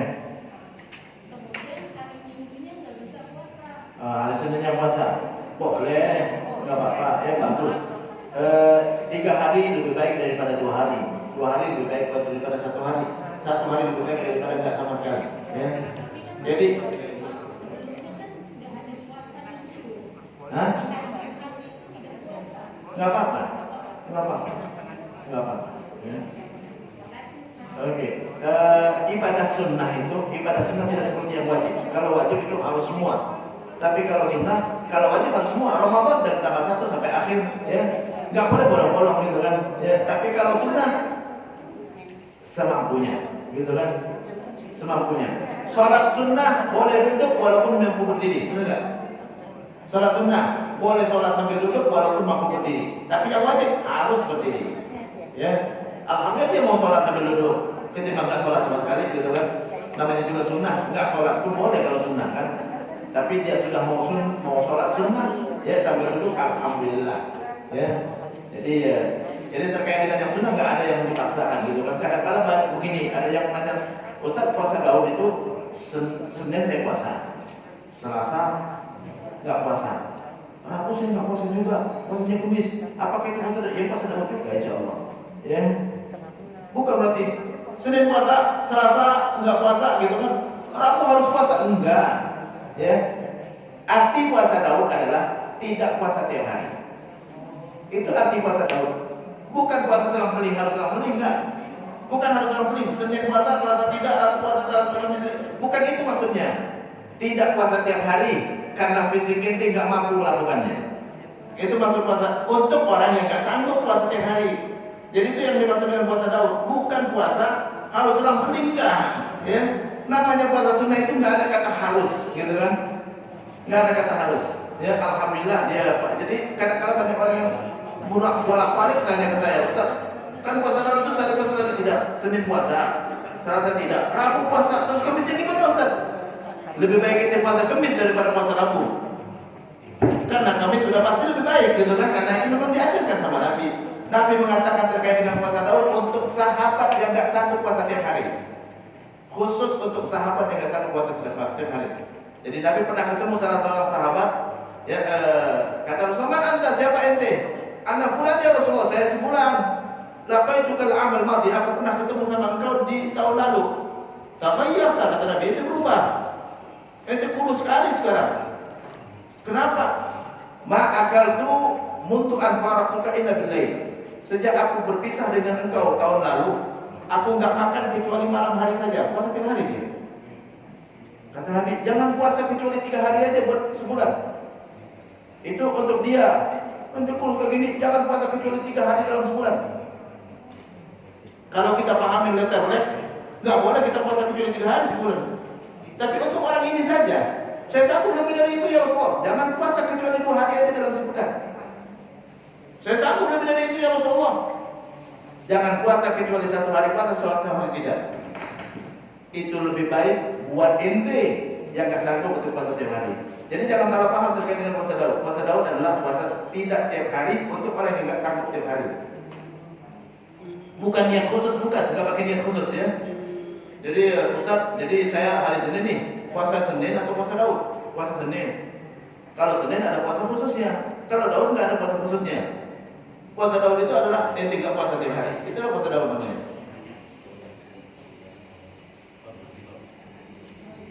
Kalau puasa Senin memang lihat. Kadang-kadang ada yang banyak salah paham juga, Ustaz. Kok puasa Daud lebih baik? Bukan puasa Nabi Muhammad, siapa yang bilang? Ya, itu puasa Daud, definisi puasa Daud puasa, tidak puasa tiap hari. Itulah, ya, bukan nama puasa khusus, bukan. Ya, itulah cara Nabi Daud gitu kan, nggak puasa tiap hari, ya. Jadi itu terkait dengan puasa Daud, bukan puasa khusus, bukan. Makanya kalau di puasa-puasa sunnah nggak ada puasa Daud. Di puasa-puasa sunnah, puasa-puasa sunnah, puasa tahunan, Arafah, Asyura, ya, bulan Syaban, ya, yang bulanan, Ayyamul Bid, mingguan, Senin Kamis. Puasa Daud tidak disebut. Karena itu bukan puasa khusus, bukan puasa tersendiri, bukan. Jadi itu intinya puasa tidak puasa tiap hari untuk yang nggak sanggup puasa tiap hari karena fisiknya nggak sanggup. Bisa jadi kurus kayak tadi sampai Nabi nggak kenalin dia. Silakan baca di kitab Fathul Bari karangan Ibnu Hajar. Saat Ibnu Hajar menafsirkan hadis tadi, hadis tentang puasa Daud. Ya. Oke, ada lagi? Assalamualaikum warahmatullahi wabarakatuh. Waalaikumsalam. Ustaz, saya menanyakannya beda, Ustaz. Kalau sholat fajar, yang disebut fajar itu sholat subuh atau setelah azan subuh, atau yang waktu mana yang tepat yang disebut sholat fajar? Karena di sholat fajar itu kan khairul min ahliha, lebih baik daripada isi dunia. Yang mana Ustaz? Apa itu subuh atau setelah azan subuh atau yang mana yang tepat? Oke, terima kasih ya. Yang jelas namanya sholat fajar itu waktu fajar. Jadi setelah masuk subuh. Kalau sebelum masuk subuh, belum masuk waktu subuh, belum fajar berarti ya. Jadi kalau sholat fajar sudah masuk waktu subuh. Kalau namanya sholat fajar, sholat subuh. Kalau sholat sunnah fajar, sholat sunnah subuh. Jadi fajar itu nama subuh. Fajar itu nama subuh. Jadi saya mau sholat fajar, sholat subuh berarti. Kata fajarnya ganti dengan subuh. Subuh itu adalah fajar, gitu kan? Raka'atul fajri khairun min dunya wa ma fiha. 2 rakaat fajar, 2 rakaat sholat subuh. Sholat subuh berapa rakaat? Lebih baik daripada dunia dan segala isinya. Kalau ditafsirkan itu adalah sholat sunnah fajar, berarti sholat sunnah subuh, gitu kan? Jadi silakan ya tafsirkan sholat fajar atau sholat sunnah fajar.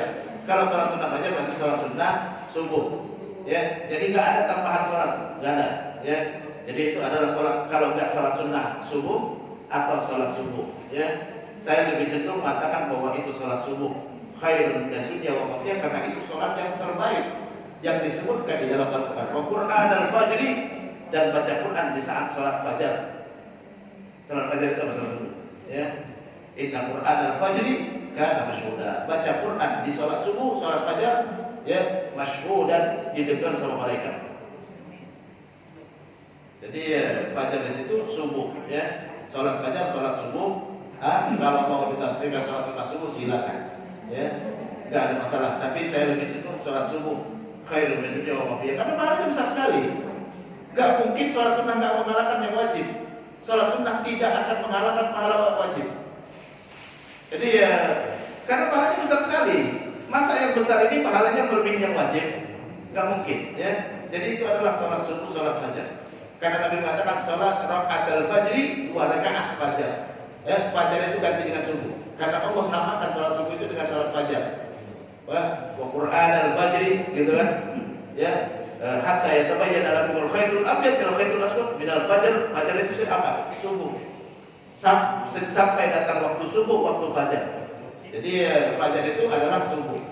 Ya, rakaat al-fajri 2 rakaat fajar, 2 rakaat subuh, ya. Saya enggak menyalahkan yang menafsirkannya dengan sunnah, tapi saya lebih cenderung mengatakan itu sholat wajib karena sholat sunnah pahalanya tidak sehebat pahala wajib, ya.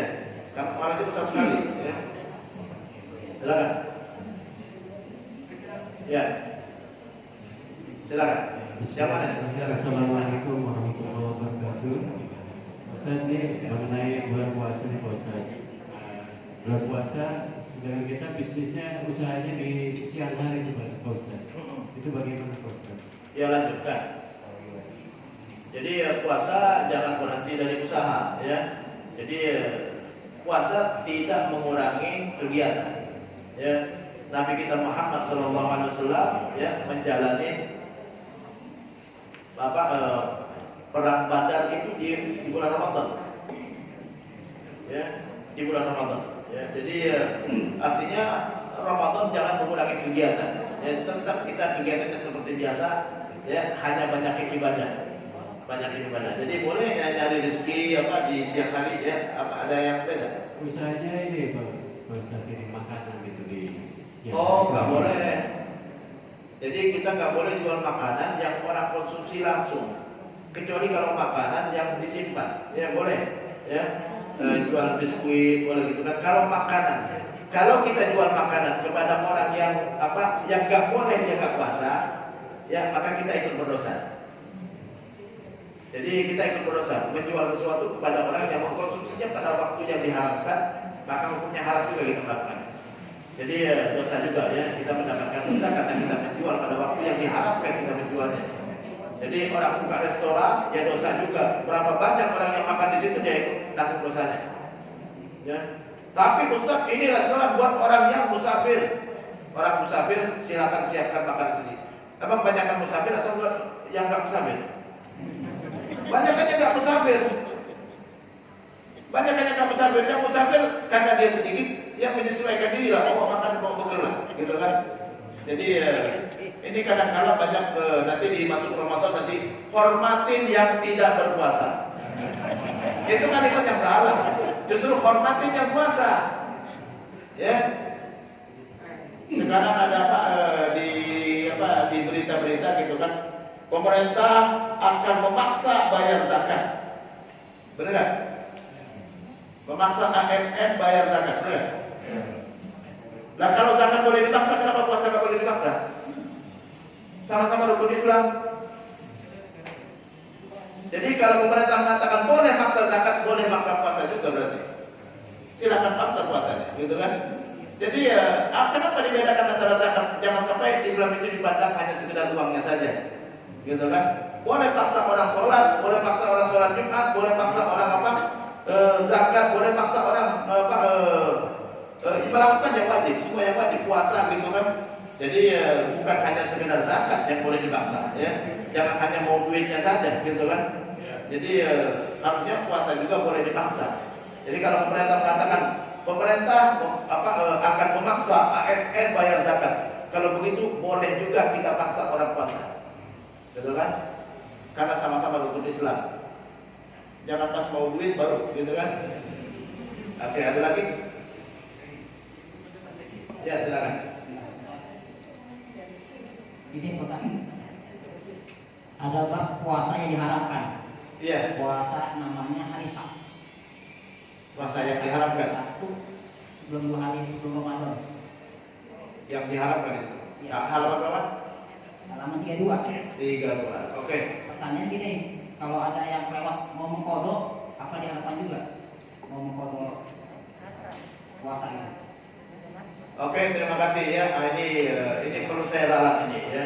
Hari Syak itu saya lebih cenderung mengatakan itu hukumnya makruh bukan haram ya. Ada dua pendapat terkait dengan hari Syak, apakah itu haram atau makruh ya, karena Nabi mengatakan dalam hadis man shoma yaumaz syak faqad asa Abul Qasim.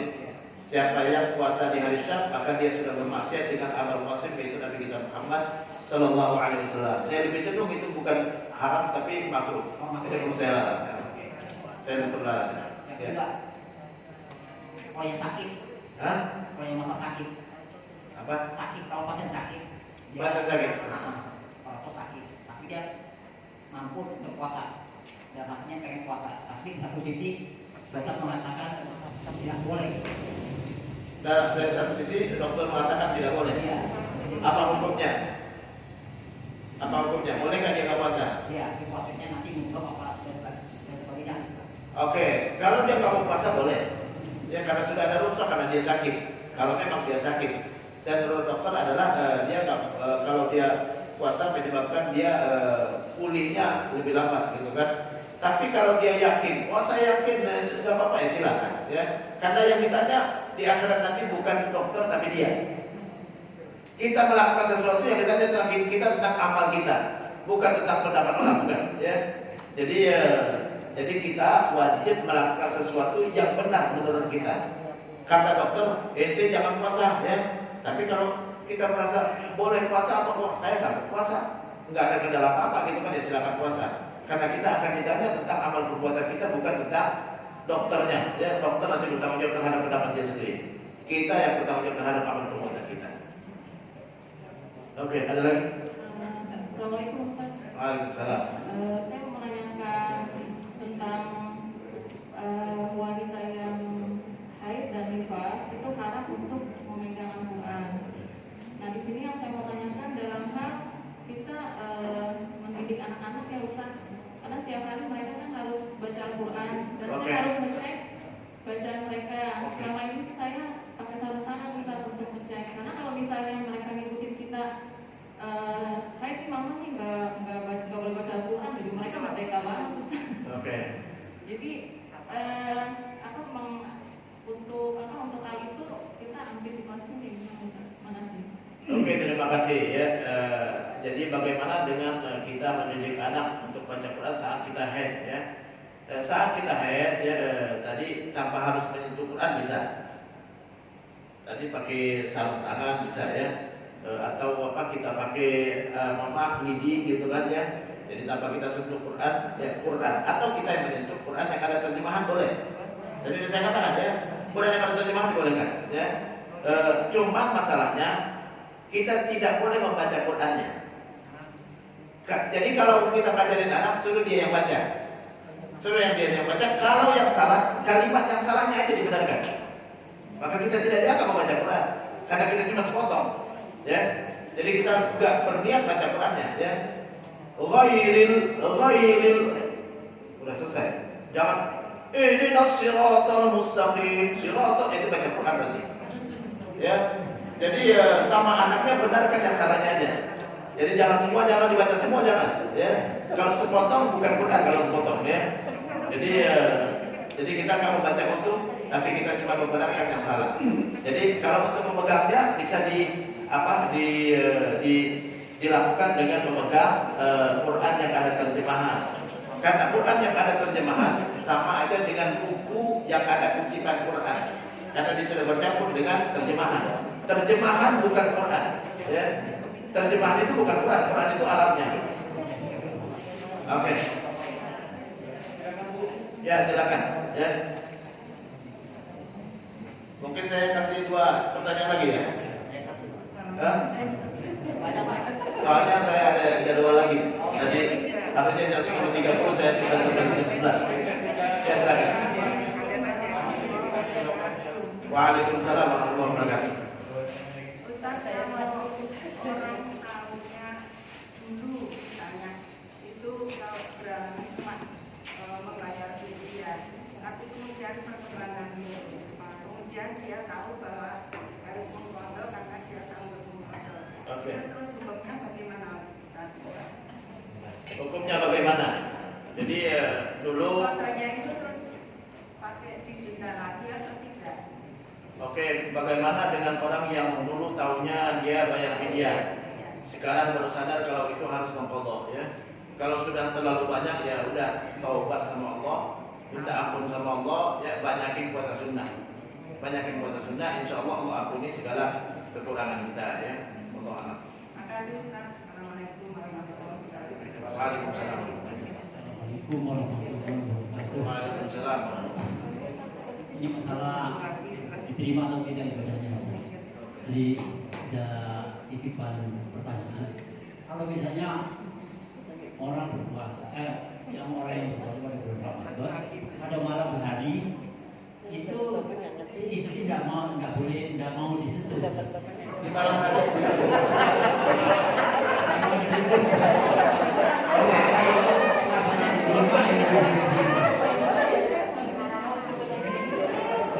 Ini ya istrinya ada di sini. Oke ya. Jadi apa hukumnya istri menolak? Iya. Oke. Apa hukumnya istri menolak ya? Bukan hanya istri, suami pun nggak boleh menolak ya. Jadi suami dan istri tidak boleh menolak. Ada hak Kalau dalam pernikahan itu ada hak istri, ada hak suami, ada hak bersama. Nah, layanan seksual itu adalah hak bersama.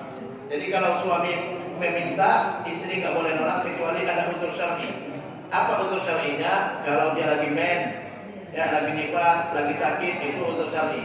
Tapi kalau nggak ada unsurnya, maka tidak boleh dia menolak. Ya. Begitu juga suami, ya. Kalau istri minta, nggak boleh dia menolak juga. Ya, nggak boleh menolak kecuali ada unsur syar'i, lagi nggak sehat, gitu kan ya. Maka boleh dia menolak. Ya. Jadi kalau nggak ada unsur syar'i, nggak boleh sama sekali kita menolak. Makanya Rasulullah dalam hadis pernah mengatakan, ya ayyu mamra'atin, siapapun perempuan, ya da'aha zaujuha fa'aluha, ya yang diajak oleh suaminya lalu dia menolak, maka Allah dan malaikat akan melaknatnya sampai pagi, ya sampai pagi. Jadi nggak boleh. Apa hukum puasanya? Puasanya tetap sah. Cuma dia melakukan yang haram di bulan Ramadan, itu hukumnya haram kan? Melakukan yang haram di bulan Ramadan, dosanya berlipat. Bukan berarti di luar Ramadan boleh, bukan. Sedosa juga. Karena melayani suami, melayani istri, itu hukumnya wajib. Gak boleh nolak, kecuali ada unsur syar'i. Unsur syar'i, la yukallifullahu nafsan illa wus'aha. Allah gak membuat sesuatu kecuali sesuai dengan kemampuannya. Oke. Sebenarnya masih banyak, ada 3 orang lagi Ustaz. Iya. Saya pikir ya karena ini menjelang libur panjang, jadi boleh Ustaz ya? Saya 3 lagi, tapi saya jawab singkat ya, karena saya udah janji. Masuk ke, silakan Mas. 1. Waalaikumsalam. Apakah bahwa puasa Ramadan itu adalah semacam training ya? Training untuk kita. Nah, apakah setelah Ramadan itu merupakan kelanjutan dari ibadah-ibadah kita? Jadi ibadah-ibadah yang Ramadan itu dilanjutkan lagi atau apa bagaimana Mas? Betul. Oke, terima kasih ya. Saya jawab dulu. Saya jawab dulu ya. Jadi Ramadan itu latihan ibadah dengan ikhlas, latihan meninggalkan yang diharapkan Allah Subhanahu wa taala. Bukti seorang itu amalnya diterima setelah ibadah kondisinya lebih baik. Dia lebih rajin sholat sunnah, lebih rajin puasa sunnah, lebih takut melakukan yang haram, ya, lebih menghindari maksiat, maka berarti itu ibadahnya, latihan selama sebulannya berhasil. Jadi kalau orang habis Ramadan kondisinya balik seperti semula lagi, maka berarti dia akan diterima ibadahnya. Ya, mustahil dia dapat Lailatul Qadar. Ya. Jadi kadang-kala orang banyak bertanya, Ustaz, tanda orang dapat Lailatul Qadar kondisinya setelah Ramadan lebih baik daripada sebelumnya. Ya, lebih rajin ibadahnya, lebih menghindari dosa, maka itu insya Allah orang yang diterima ibadahnya selama Ramadan. Mudah-mudahan dia termasuk orang yang dapat Lailatul Qadar juga. Ya, wallahu a'lam. Ada lagi? Silakan. Terima kasih. Assalamualaikum. Waalaikumsalam. Saya ada beberapa pertanyaan. Yang pertama yaitu mengenai waktu beberapa pertemuan yang lalu Bapak sudah memberikan masukan mengenai vaksin saat bulan puasa. Nah kebetulan kan minggu kemarin ini kita juga dengar fatwa MUI katanya menghalalkan vaksin di bulan puasa. Nah kita sebagai seorang awam, kita ini bagaimana, kan ilmu yang sudah kita sebelumnya kita sudah mendapat penjelasan dari Ustaz ya. Iya, betul. Nah, terus kebetulan menyusul ada fatwa MUI. Nah sebaiknya sebagai seorang yang awam mana yang kita pakai? Itu yang pertama. Yang kedua ini tadi Ustaz membahas masalah orang yang sedang haid tidak boleh membaca Al-Quran. Nah sekarang bagaimana kalau kita misalnya dalam keadaan haid dan kita terbiasa sebelum tidur itu kita berzikir. Biasa kita membaca surat-surat Al-Fatihah, segala macam itu ya. Nah itu bagaimana hukumnya? Terus yang ketiga ini tadi saya sudah melihat panduan dari Ustaz, ini mengenai sholat tarawih. Tapi tadi belum dibahas ya Ustaz ya. Belum. Jadi yang saya ingin tanyakan ini, mohon maaf juga kepada pengurus masjid sebelumnya ya. Ini kan tarawih itu kan biasa orang itu mengartikan sebagai sholat yang santai. Nah itu ada setelah sholat tarawih itu kan biasanya kita di sini melakukannya 2 rakaat. Nah antara 2 rakaat selesai kita mau melakukan rakaat selanjutnya. Nah itu kan sebenarnya bagaimana sih? Apakah ada doa? Ada doa setelah kita melaksanakan sholat 2 rakaat. Nah terus untuk melakukan ini, kita itu ada doa gitu. Apa doanya yang sebaiknya yang kita baca. Karena kan kita ini kepengennya ya bulan Ramadan ini kan bulan yang penuh berkah, bulan yang penuh pengampunan. Kita juga ingin mempersembahkan hal yang indah kepada Allah Subhanahu wa taala. Nah, bagaimana sebaiknya gitu kita menghimpun ibadah kita ini sebagai persembahan yang baik untuk Allah Subhanahu wa taala. Terima kasih. Assalamualaikum warahmatullahi wabarakatuh. Waalaikumsalam warahmatullahi wabarakatuh. Ini 3 pertanyaan, ingatkan saya kalau perlu Pak ya, terkait dengan vaksin. Jadi saya nggak mengatakan bahwa fatwa MUI salah. Ini pendapat saya bahwa vaksin adalah membatalkan puasa. Ya, kenapa? Karena tidak disebutkan dalam Quran dan hadis. Tidak disebutkan dalam Quran dan hadis. Yang ada dalam Quran yang membatalkan puasa itu makan, minum, berhubungan. Yang ada dalam hadis adalah muntah dengan sengaja. Tidak ada vaksin di situ. Ya, cuman apakah vaksin sama dengan makan dan minum atau tidak? Itu ya. Jadi makanya ditambahkan dari yang membatalkan puasa itu adalah memasukkan apapun ke dalam tubuh yang berfungsi seperti makanan. Apakah vaksin fungsinya sama seperti makanan? Karena dia meningkatkan imunitas tubuh kita. Jadi saya lebih cenderung kepada vaksin itu membatalkan puasa. Jadi Ustaz ikut yang mana? Kaidah dalam ilmu fikih begini, al-khuruju minal khilafi aula.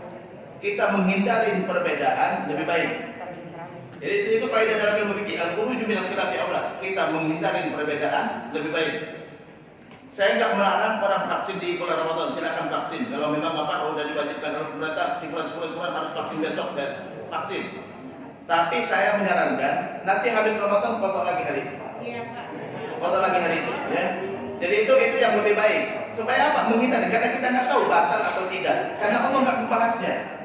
Nabi nggak membahasnya. Sementara ada yang masuk ke dalam tubuh kita, benar nggak?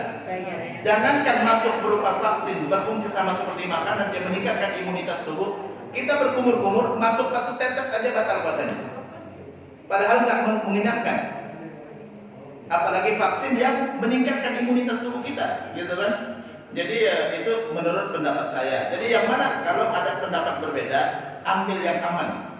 Yang aman karena kita nggak tahu yang benar menurut Allah yang mana. Menurut Nabi yang mana, karena tidak disebutkan dalam Quran dan hadis, maka kita ambil yang aman. Kalau mau divaksin nanti di bulan Ramadan, silakan vaksin. Saya nggak melarang, ya. Saya udah pernah membahas tentang vaksin ini boleh, silakan, ya. Silakan vaksin di bulan Ramadan. Kalau memang harus vaksin di siang hari, usahakan hari itu dikotok cuma 1 hari.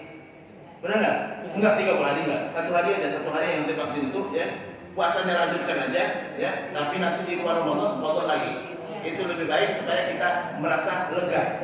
Ya, kata Nabi, al-birru matma'annat ilaihi nafsu. Kebaikan itu adalah yang bikin hati tenang. Ya, dak ma yulibuka ila ma la yulibuka, tinggalkan yang meragukan kepada yang tidak meragukan. Kalau kita kotor lagi kita aman, ya. Kalau enggak sah ini gantinya. Kalau sah alhamdulillah ini jadi sunnah, gitu kan. Jadi itu yang lebih baik untuk yang pertama vaksin. Yang kedua adalah jadi boleh vaksin, silakan vaksin, ya. Silakan vaksin. Kalau bisa malam hari lebih baik. Kalau bisa malam hari lebih baik. Yang kedua adalah tentang baca Quran tadi, ya. Membaca Quran, memegang Quran. Jadi apa tadi pertanyaan memegang Quran? Zikir. Oh, zikir, ya. Terkait dengan membaca Quran, kan itu saya sudah sampaikan hadisnya tadi. Nabi mengatakan la yamna'uni syai'un minal Quran siwal janabah. Tidak ada yang menghalangi aku membaca Quran kecuali sedang hadas besar. Itu Nabi, ya, itu Nabi. Jadi Nabi menghindari baca Quran saat hadas besar. Makanya mayoritas ulama termasuk mazhab Syafi'i mengharamkan baca Quran saat sedang haid dan nifas atau hadas besar. Ya, atau hadas besar. Jadi itu terkait dengan apa? Hadas besar dilarang, haram hukumnya itu dalam mayoritas ulama termasuk mazhab Syafi'i. Silakan dibaca di kitab-kitab fikih Syafi'i. Jadi nggak boleh kita baca Quran, Ya. Kalau kita terbiasa, tinggalkan dulu. Termasuk kita terbiasa sholat tiap hari, benar nggak? Ibu-ibu biasa sholat subuh, zuhur, asar, maghrib, isya, men tinggalkan dulu. Ya, biasa puasa sunnah, men tinggalkan dulu. Allah kasih istirahatnya. Ya, kenapa? Karena pertama dalam kondisi kita sedang tidak suci. Ya, ada 8 tadi saya sebutkan. Bukan saya mengatakan, itu mayoritas ulama termasuk mazhab Syafi'i, bisa kita baca di dalam semua kitab fikih Syafi'i. Ya, itu adalah hukumnya haram. Haram itu artinya kalau kita lakukan berdosa. Atau kalau kita hindari karena kita melaksanakan ayatnya atau hadisnya, dapat pahala, gitu kan?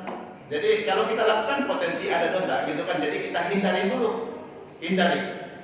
Kenapa Ustaz kok nggak boleh baca Quran? Pentingan sholat atau pentingan baca Quran?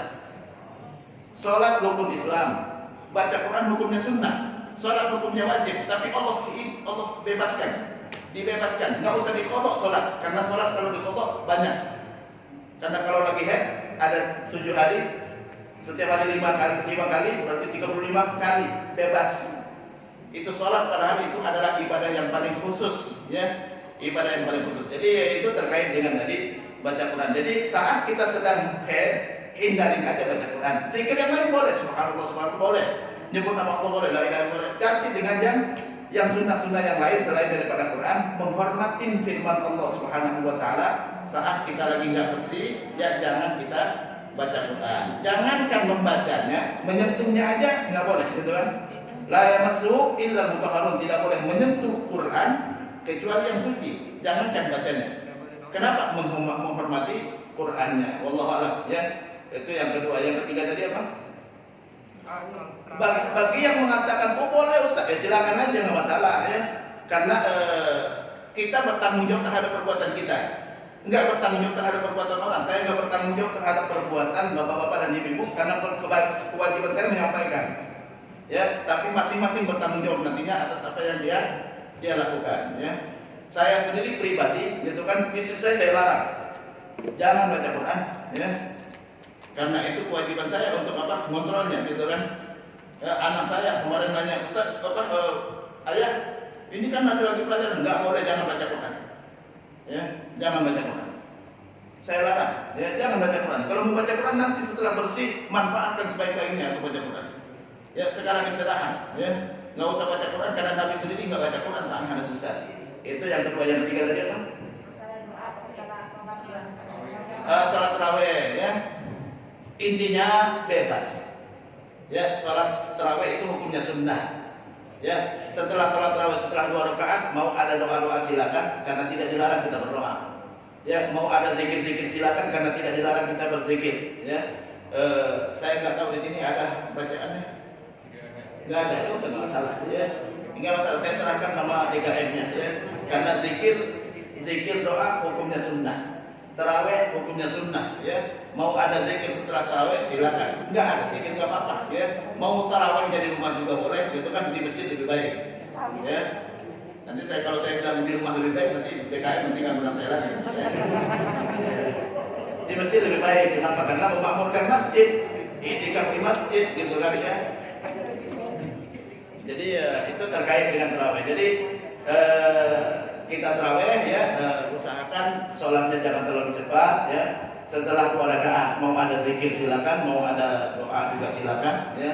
Enggak ada sama sekali silakan berdoa dan berzikir masing-masing, ya. Silakan. Ada lagi? Cukup ya 3 ya. Ya, cukup ya. Demikian mudah-mudahan bermanfaat. Ya udah setengah jam lagi, ya.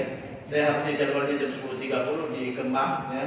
Tadi saya ini cancel, saya bilang jam 11 mundur dikit, ya.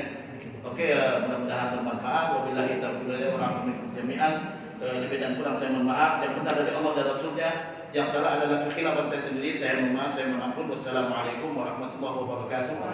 Kita akan dengan doa kafaratul majlis. Subhanakallahumma wa bihamdika asyhadu an la ilaha illa anta astaghfiruka wa atubu ilaik. Ustaz, terima kasih banyak. Sungguh menarik setiap kajian fikih karena ini berhubungan dengan keseharian kita. Dan hari ini mungkin pada banyak pertanyaannya karena sudah menyebut puasa, jadi banyak yang bertanya. Sebelum pulang ada beberapa informasi. Pertama adalah mungkin kemarin Ibu muslimah ya share mengenai kesempatan kepada para ibu untuk memberikan iftar kepada jamaah Nurul Hikmah. Jadi nanti para ibu yang berniat untuk memberikan iftar silakan daftar ke Ibu Nini, Ibu Fira atau Ibu Iin. Jadi kami sudah berikan daftarnya. Terima kasih.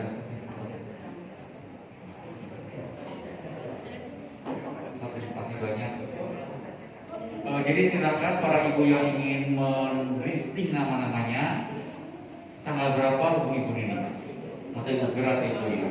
Yang kedua adalah Kamis kemarin, alhamdulillah kita sudah memberikan 45 paket sembako yang merupakan kegiatan rutin selama 2 bulanan.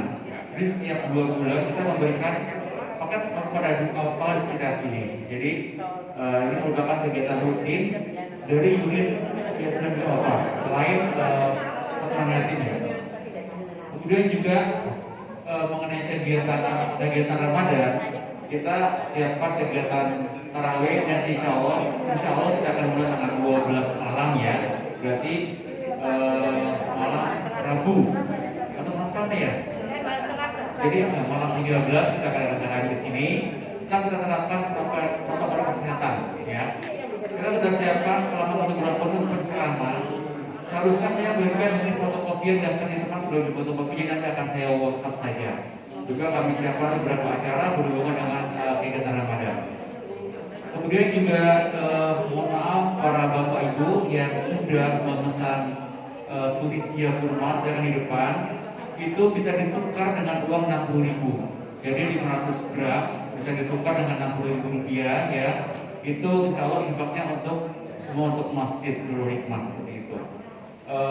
Kemudian sebelum Ramadan ya, atas pribadi atas nama juga DKM, mohon maaf pada para bapak ibu. Mungkin selama ini kami ada salah. Semoga kita bisa menjalani ibadah puasa dengan baik ya insya Allah lebih baik daripada tahun sebelumnya. Dan kepada jamaah Nurul Hikmah yang sudah memberikan souvenir dan juga kepada pengurus muslimah Nurul Hikmah, terima kasih banyak sudah memberikan souvenir berupa makanan. Terima kasih kepada para bapak ibu, sampai ketemu nanti setelah Syawal. Assalamualaikum warahmatullahi wabarakatuh.